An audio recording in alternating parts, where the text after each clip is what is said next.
first remove the 8 housing screws.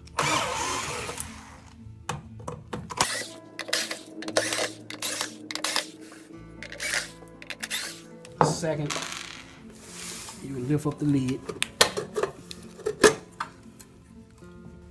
After you lift up the lid, third, you will disconnect the old power cord.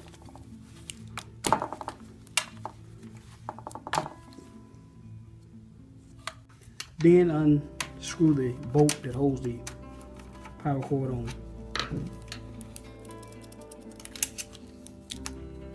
Next, you will get the Hako tool or a pair of channel locks to remove the Hako.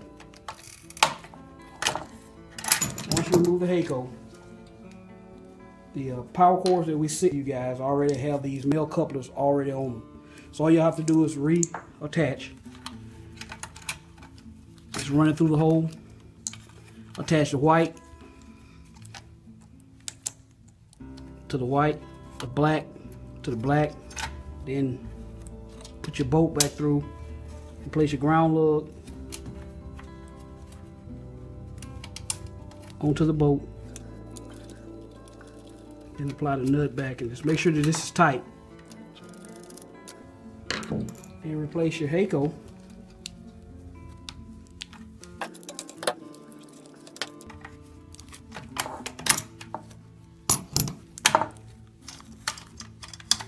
Make sure all your wires are clear.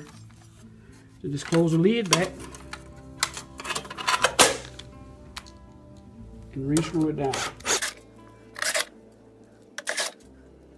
And that's it.